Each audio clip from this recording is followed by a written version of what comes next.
Party and drinks with a vampire. The Colonel smiled and said, yes, Rick, you can. You have to pick up a bag at 7 p.m. and deliver it. Rick asked, what is it? Daya's food. Everyone looked at each other. Rick shook his head and said, when should I pick it up? They will deliver it to you at home. Why don't you give it directly to her? Because Daya. She won't accept anyone but you. Kate laughed and said, Daya likes you. You won her heart, Rick. You're welcome. A cold, serious, aristocratic girl, at least 100 years older than me. The Colonel got up and said, better go now. Don't let her get away from you. Everyone paid their respects and left the room. Rick said, when she threw that man away like a feather in the bar. I was like a lightning bolt for a while. I don't know what he saw in me.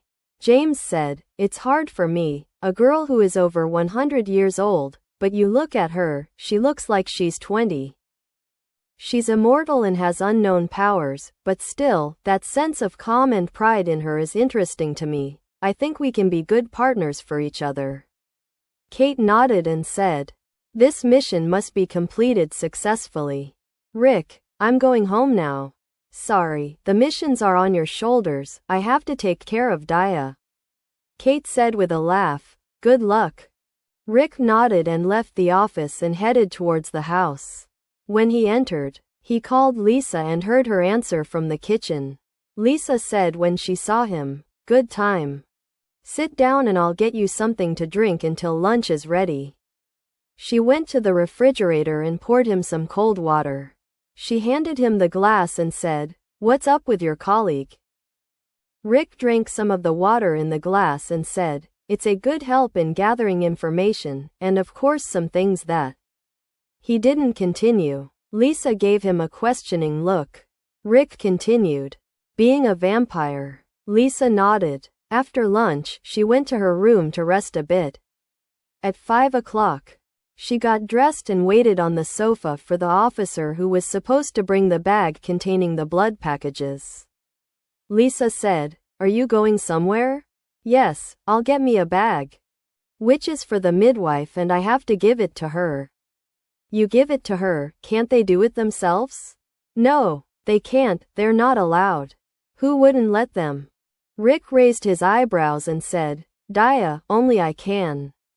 Linda sat down next to him and said, okay, you'll get the hang of it soon. You need to introduce me to this colleague of yours. Okay. Would you like to come with me? The sound of the doorbell interrupted their conversation. Rick went to the door and returned a while later with a silver metal bag. Lisa asked, what's in it? Blood. My God, you're going to take this for her, what will you do if he gets out of control? Rick shrugged his shoulders and said, nothing, I have no way to escape. Lisa said as she walked towards her room, wait, I'll come too. Two are better than one. Rick just smiled. They left the house and headed towards the hotel. After the hotel receptionist called and Daya gave permission, they headed to her room. On the way, Lisa said, she doesn't use the daily necessities? Doesn't she have a cell phone? Rick said, she doesn't want anything right now. Rick knocked on the door a few times. Daya appeared in the doorway, looked at Rick and the bag and the woman who was with her. Lisa also quickly looked Daya over from head to toe. Long, elongated legs, pearl necklace and earrings. A fit body and a very young face, red lips and light brown eyes. Daya smiled.